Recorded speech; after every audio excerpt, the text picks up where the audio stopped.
আরজিকরের ঘটনা এখনো কোর্টের লড়াই চলছে জোর কদমে। যদিও এই ঘটনা ইতিমধ্যেই অভিযুক্ত সঞ্জয়ের সাজা ঘোষণা করেছে আদালত, তবে সেই বিচারে সন্তুষ্ট নয় নির্যাতিতার পরিবার ও আত্মীয় স্বজনেরা। এরই সঙ্গে নির্যাতিতার হয়ে লড়াই করা অভয়া মঞ্চ আদালতের রায়ে খুশি নন। তারা এই রায়ের সঙ্গে দাবি করেন অবিলম্বে বাকি দোষীদেরও শাস্তি দিতে হবে। যে ঘটনা চলছে কোর্টের সওয়াল জবাব। তবে এদিন মেদিনীপুরে অভয়া মঞ্চ থেকে প্রতীকী অনশনে সামিল হলো পড়ুয়া, শিক্ষক সহ সমাজের 33 জন। এই অভয়া মঞ্চের দাবি, আজ 9 ফেব্রুয়ারি অভয়া জন্মদিবস, 33তম দিন।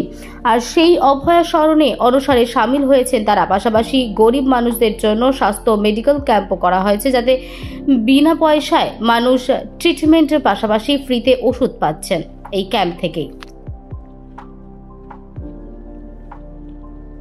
তিলোত্তমার মানে ওরফে অভয়ার 33তম জন্মদিন। অভয়া আমাদের মনে হয় অভয়া ন্যায় বিচার পায়নি, বিচার হচ্ছে কিন্তু ন্যায় বিচার কিন্তু অভয়া পায়নি। সেই জন্য আজকে আমরা তার জন্মদিনটাকে প্রতীকী হিসেবে রাখার জন্য প্রতীকী অনশনে আমরা বসেছি এবং তার আজ 33তম জন্মদিন। সেই জন্য আমরা 33 জন অনশনকারী রয়েছি।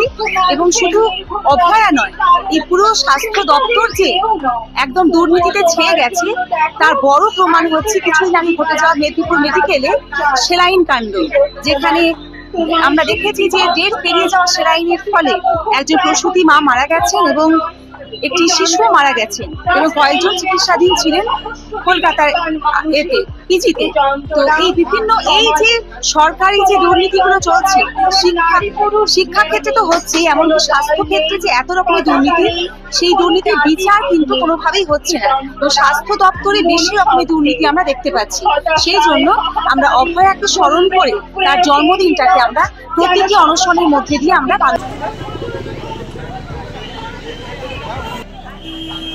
ফুল সমেত চারা গাছ তুলে দিচ্ছে আমাদের সকলের প্রিয় মাধবী।